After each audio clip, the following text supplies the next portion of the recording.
Monday, the 27th of October 2025. You're welcome back. I'm out here in the workshop. The reason I do it in this position is I have something to put the camera on, the smartphone, and it's on the vertical side of the lathe, so I can get in here between it and the wall. Now they castigated me for these cobwebs, and they were saying like the cobwebs, a bit like one of those films with Hannibal Lecter, played by that Hopkins fella, Anthony Hopkins, that kind of a thing. But if you look over here, the reason there's a bar across there is that once there was a lot of football played out in front of here, and that's to reinforce the window. Now also there's cobwebs over there as well, so that window broke and had to have perspex, which is a great idea where you have people kicking football or anything. A bit of perspex is just as good as glass when you don't need excellent optics. But the problem here with taking away that, I could take away that, there's a spider living in there. And there's a spider living over the far side. Now, I think he's a male because he's slightly bigger. Now, again, I'm not a man that studies spiders is a spiderologist. You know that, of course. Well, that's what I'm saying. And that's my story, and I'm sticking to it. But he goes over along this bar, and he meets her there halfway. Sometimes I meet here, and me looking at him. I mean, they've no shame at all. But they don't stay together too long. Anyway, the thing is, if I pull down that there, well, where's the poor spider going to go? I mean, it's all right. You have to take everything into account, and I'm an environmentalist after all. Anyway, folks, this video is, the way when I talk about energy and stuff like that, I do the maths, talk about economics, talk about money. I do the maths, and I try to let you know what I've learned and what I've discovered. But on this subject now is on houses and how modern and old and insulation and all of this. I'm not so sure if I'm right. I'm not so sure. So if I'm sure, I'll tell you, and if I'm not sure, then I won't claim to know. But that doesn't mean we don't talk about it, because one of the probably the biggest investment anyone will ever make in their lifetime will be their place of abode, their dwelling house. So that's the thing. Now, the modern fad is to build a house with no chimneys, put in an air pump, what do you call it, an air pump, electric heating, which is a fridge in reverse essentially. And I am having great reservations about how good they are. Now, if you're selling a house nowadays, you have to get a BAR rating, which it wouldn't pay the slightest bit of heed. I wouldn't pay much difference for one with high rating and one with low rating, but I could be wrong, and that's where I'd like to have your opinion. One of the things that's very, very scarce is experienced people coming along and giving you an honest appraisal of what their various heating systems are. What I can say is that when the electricity went off twice this year, in my area we had blackouts lasting over 2 days in twice, and I drove around the whole parish and took a look at houses that have heat pumps, and most of them were abandoned. They were abandoned. They went and lived with somebody else. It seems that once the electricity goes, you have nothing. Now, one of the ideas would be, why can't you get a generator and run your heat pump off the generator? A diesel generator particularly. And maybe one of the reasons is it's too demanding. Now, a lot of people make fun of the likes of me and say, you don't understand how a heat pump works. You don't understand how a fridge works. You don't understand how a compressor works in reverse, or how a compressor works. And of course, it's as simple as pie. I've been handling gases and gas cylinders since I was knee high to a grasshopper, and you don't have to be very smart to look at somebody that's drawn off a lot of gas out of a propane cylinder, and you'll see ice forming on the bottom of it, and that's as simple as that. Now, here's the thing about the fridge in reverse. If that's such a good idea, why not build a house and take the doors off about 40 fridges and build them into the wall? Put the fridge out through here, take the door off it, clean out all the compartments and all the shelves, and then use it to extract air from out there and bring it in here, and you have a hot plate at the back. You have a warm plate, and anyone that puts their hand behind the fridge will understand that there's heat. You have a cold cabinet, well insulated, and then you have heat behind. The fridge is not cooling the cabinet. The fridge is exchanging the air in the cabinet, reducing its temperature and heating the temperature at the back. That's all it's doing. It's not making any cold, and it's not making any heat. That's for sure. And the laws of thermodynamics are very clear, and I believe a lot of people don't understand them. But again, if this were a house and you built in heaps of fridges, I mean, you'd have to have a place for doors and windows, and just have your fridges there. Why not just do that? Why not just have the back of the fridge? You know, it's a kind of a radiator here, and exchange the heat, plug it in. Well, I believe the reason is you'd want to be Prince Charles, or Prince Andrew maybe even, to pay the electricity bill. I have claimed that heat pumps are nothing, only electric heating, simple. And the prices are astronomical. Now, I also discovered, and they won't tell you this, that if you have a heat pump, you have to leave it on all the time. If it doesn't work, you can't just plug it in and out. You know, if you're away for the day, you have to leave it on, and you're heating the house and you don't need it. Nobody tells you that. The only guide we have on heat pumps is Eamon Cabage Head Ryan, the former Green Party leader. He's the only expert we have. Now, the other thing about the Green agenda is, remember, it's vote reliant. It's not, it's an efficacy to say, it's not efficiency reliant. So if you were to have big heap of windmills, I'm straying into it just for a moment, in your electricity system, that's not because that's the best way to generate electricity with the least emissions and the lowest cost. That's because people vote for it. And we saw the election at the presidential election. Not a little bit shambolic, I'm sure you'll agree. We won't be going in there. But it's the results of elections like that results in you being taxed on your energy, and you being told the way out of the tax is to build heat pumps and build homes. Now, one of the things I also discovered too, and again, I hope somebody will come in here and comment on this, because I'd love to hear someone that has been 5 years living in a house with heat pumps and see what happens. But one of the things they always tell you must have your house insulated. And that fails to address the question, what if you had your house insulated and you had a conventional fireplace in it?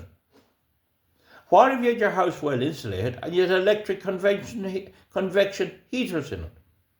What if you had storage radiators? Oh no, they say, they're no good at all, you have to have the other way. But is there any test done? Is there any model house anywhere that you could go in? Could we ever go and stay for a couple of days in one of them? I know for a fact that when the electricity went out, everyone abandons the houses and goes off and stays with friends. That's something I observed, I can tell you that. When I went to an Ideal Homes exhibition in Dublin years ago, they told me that the temperature of the ground, once you go down about 2 meters, is 26 degrees. And they told me that lie because they knew I couldn't get outside there and dig a hole right there. But in the interim, I have a Hitachi digger, and I've dug holes down the height of this building. I dug the hole, well, for the septic, for the started shed of my house. slatted shed of my house, and it's down easily the height of an ordinary room. So if you have a bungalow, usually there's about 9 feet from the eave down to the ground, maybe that, whatever. That's about the depth of the tank that's in the slurry tank for a slatted cowshed. And I was down there, and I was mindful of this news, and when I'd dig down, I'd put my hand in and feel it, and I found no difference in temperature at all. What the ground above does is it does stop rapid changes in temperature. But that was a lie was told to me at an Ideal Homes exhibition in the RDS in Dublin 25 or 30 years ago. And I've been told it since. So there's a lie straight away. The other thing is, I have a well on my farm, and there's a high hill behind it, going up about the height of a 4-story house, let's say, or maybe a 5-story house. Goes up that way, and then I have part of that hilly land, and I opened a new well because the water was coming out, and I examined it and tested it. So I dug right down, and when I got down about 16 feet, I'd come across the source of the water coming out, and it came out in a straight line where the clay had been washed out and there was sand, and it was coming out gradually, and it'd only just be moist. But when you stretched it over about 14 feet, which is the bit I developed, it was quite a lot. And when you dammed it up, I made it into a well, supplies plenty of water, but not enough to keep 3 families going, perhaps around that, maybe 4. So the thing about it is that I tested that water in the middle of the winter, and it was 7.8 degrees, and I didn't test it recently, but it's still about that. So that was a damnable lie being told. Now, the other thing then is, we have no real science, or no science at all, on all this type of energy. None. Now, I was down at the Concrete Federation event run in the Slieve Russell Hotel and chaired by Sean Quinn. He fell on hard times since, but there were several contributors. And he said, one of the things I want, and I admired Quinn for this, he says, we have all people here bragging about insulation, and they were trying to push cement over wood houses and all that, but we need someone with a different view. And they brought up a fellow with a different view.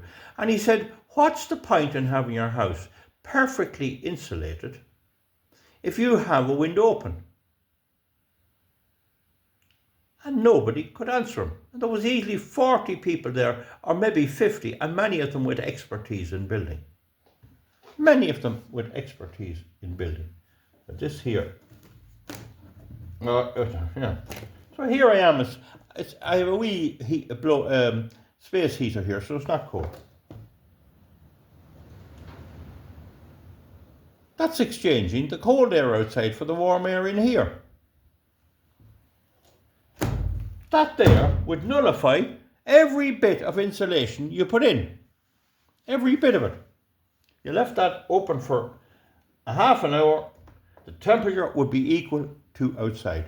And the whole idea of insulation is to prevent the temperature inside the house reaching equilibrium with the temperature outside. So one of the things now I saw, and there's a video I saw on it, and I think this is true. You know the way they're insulating the outside of houses now? They're putting roughly 4-inch insulation outside, and it's pinned to the wall. And then they put a decorative cover on it, artificial brickwork, for which actually you may need planning permission in some areas if you change the facade of the house. I won't, but we needn't go there. And you insulate it in that way. And now I see and hear and read that can cause serious condensation in the house.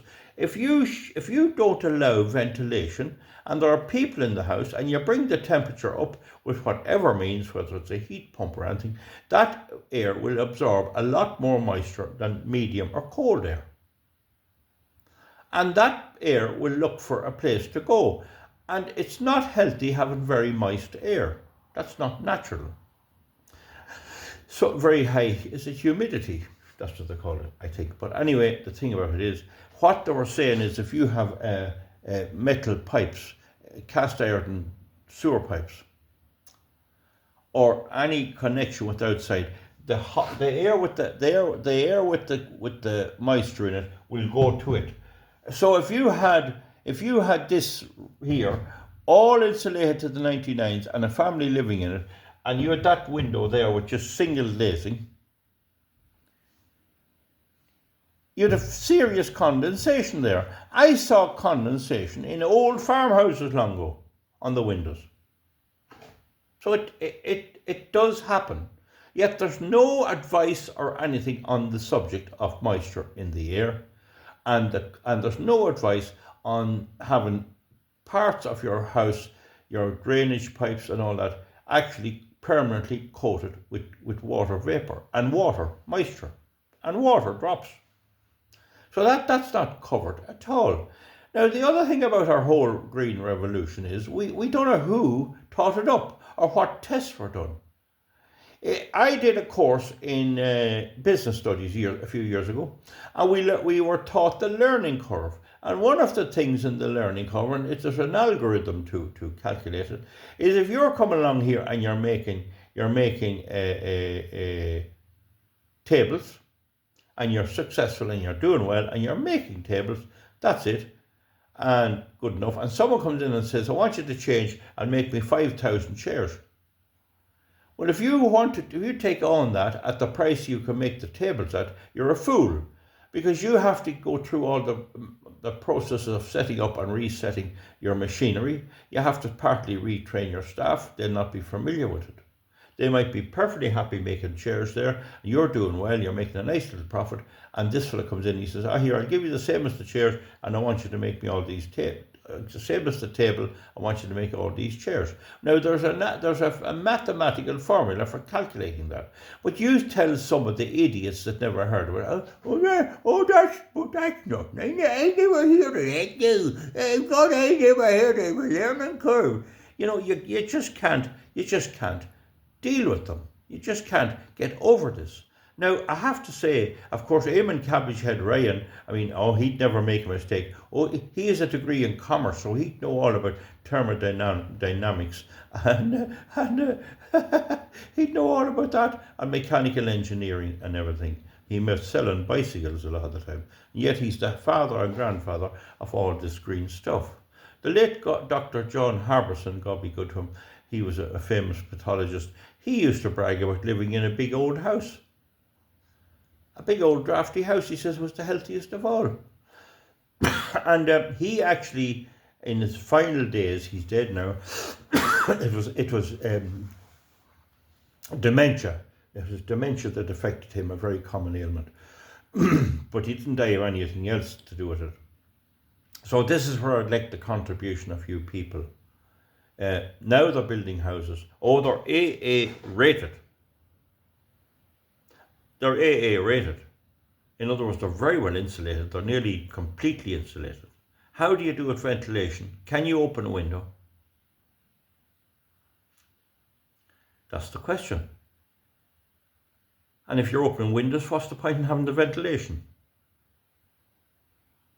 Now, we all like our bit of comfort, a bit of home comfort. But these are things I believe have never been checked at all. And a lot of new houses and big housing estates, there's a housing estate there in Kingscourt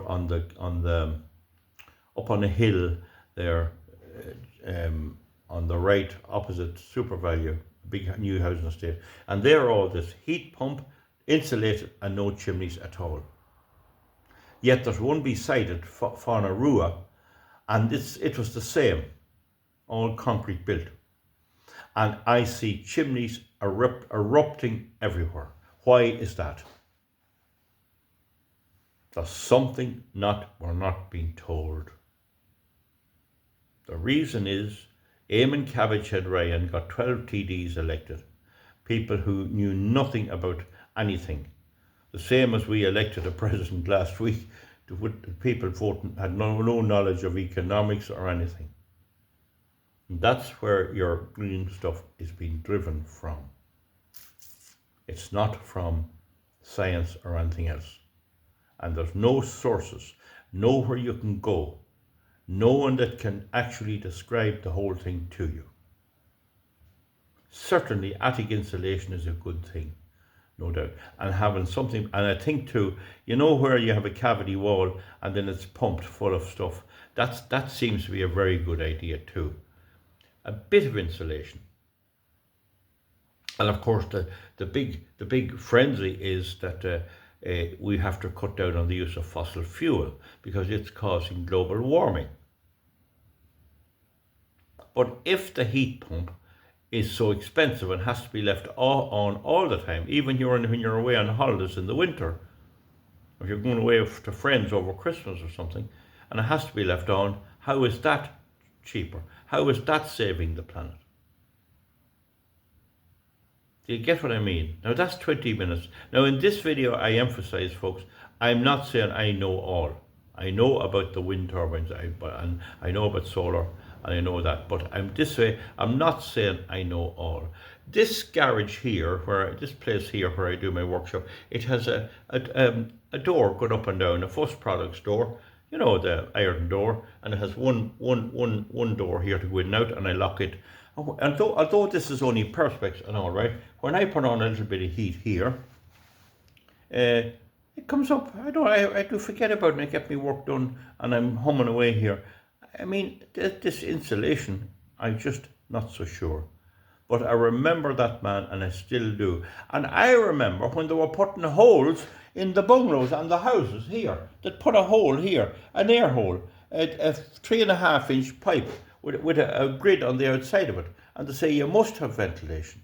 So it can't be right everywhere. You either want ventilation or you don't. My own opinion, now this is now my own opinion. When I built houses, and when I built the one I live in, I didn't put those vents in. I just felt that there'd be enough draft all over to compensate for the holes. In other words, I didn't put these in for ventilation. Do you get my point? Because there would be enough natural movement of air from inside to out. That's what I did. Why put in these holes and then seal beside it? There's no point. These are to take in and out the air. Now, just before I go, I've always felt that we're missing out badly on fires, open fires. And I don't believe there's any block on open fires. I haven't studied it recently, but I asked an architect recently and he said you can put in open fires all right. But I think it has to be a stove. It can't be an open fire. I'm not sure about that, but I think it has to be a stove. But you can have an open fire. They haven't banned them. So that's the story. If you had a heat exchanger up in that chimney, you'd collect a lot of heat. An awful lot of the heat of open fires, and even the stoves goes out to heat the moon. And it would be a simple thing to put a collector, like a radiator in reverse with copper pipes, up there and collect that heat and bring it into the upstairs bedrooms. It would be a simple thing to do. They never tried it. Why? Because there's no money in it for the boys. I believe that's the case. But it's getting a serious situation that you're not allowed to. You might, if you're building your own house, you can put in your fireplace. But if you're buying a house built, you can't. You can't get it into it. You have to put it in afterwards. And that actually could be a breach of planning permission. And neighbours might have something to say about it. I know of one person went to a builder and wanted a house built the conventional way with a fireplace, and he wouldn't do it. He said the planning was for this. But he was all cheered up. They get into a sort of fit when they hear about this AAA rating. You won't need anything. That is baloney. And also, and I have this from a person who works on houses and is going around doing them. I didn't think of this. If the temperature of your house goes down, of one of those AA rated houses goes down, and you have no electricity, and it goes down, it will reach equilibrium no matter what you have. It's just slower doing it. The air inside will reach the same temperature as outside. But the air at night, the temperature in the house can go way down if you have no heating. And when you get up in the morning, you're skint in your AAA rated house. It'll perish you with cold. Children cold. People wrapped up in rugs. And the only way you can bring your house up to heat is open the doors and let the outside heat, because around 9 o'clock in the morning in Ireland it gets warmer. And around 2 o'clock in the day it's quite warm, even in cold weather. And the insulated house prevents that. You have to open the doors. So it's another thing to watch for when you see this. Are people actually open the doors to let the heat from outside in? There is no proper scientific analysis of the whole thing, because the whole thing is nothing to do with the efficiency or anything else or saving the planet. It's all to do with the Greens and the Fianna Fáil and Fine Gael and Labour and Sinn Féin all trying to have an extra bit, an extra string to the bow, and the mugs votes for it. And in the election for president, 24% of the people, I believe she's very, very, very big on the climate change. I'm not too sure, I don't know much about her, but that's Catherine Connolly. Well, I presume she'll be out of the traps quite soon, raving on about it as well. And the possibility is the whole thing is one huge scam. One huge scam. One huge scam. And now watch for, Germany has had 30 years ahead of us to have all these fancy homes built. And they're freezing in their homes. They're out gathering sticks in the wood. And when the Russians when all the oil is gone and all the gas is gone because of political unrest, not because it's scarce, how will they do? I don't buy it. The electricity for your heat pump has to be produced down in Tarbert, brought up through wires that will lose 7 to 8%. And converted then by this device, which no electrical device is efficient. They all are only a certain amount efficient. A petrol car is about 50% efficient. In other words, the energy that's in the petrol is only harvested 50% of the time. We'll let you go with that, folks. Bye-bye. Thank you very much. The idea is to provoke debate here. It's not so much to say I'm right and you're wrong, but I have some observations made there, and we'll see you back soon. We have, by the way, just before I go, we have a huge housing shortage in Ireland. If I were running it, I'd let them build away, put chimneys on the whole lot, get them built, get people homes.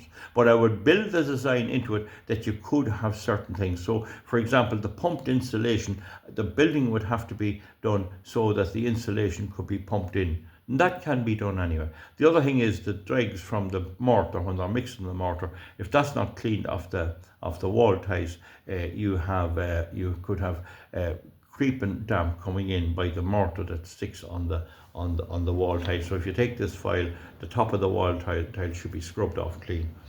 So them is little things I'd be doing, but I'm not convinced. Definitely not convinced that all this green stuff is to the benefit of anybody. And while we have that going on, we have mothers sleeping in cars, and we have people who will never get a house. It's easy for government to make laws to drive up the cost and make everything scarce. And as I often say to you folks, our government in Ireland cannot build a children's hospital. They cannot build a children's hospital.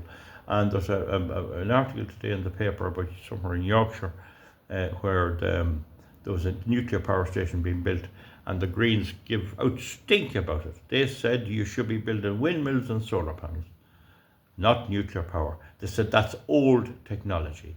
Well, the engines that's in the buses in Dublin streets are 140 years technology. Those engine designs were the same as Michael Collins, God be good to him, had in the Stephen Amon armoured vehicle. The propeller airplanes today have the same engine that they had 120 years ago. So this is the product of gloriosi, grandiosi people. We don't know what the education of these people are. I'll guarantee you they have no scientific background at all. And this is what the Greens all go for: wind and solar. How long can the people swallow it? Well, in the last election here in Ireland, they had no choice of a Conservative candidate because they kept them out. So we don't really know. Look at the bills, look at your bills, the huge cost, getting to the stage where a pensioner will have to choose between, and is here, food, buying a few eggs and a loaf of bread, or having heat in the house.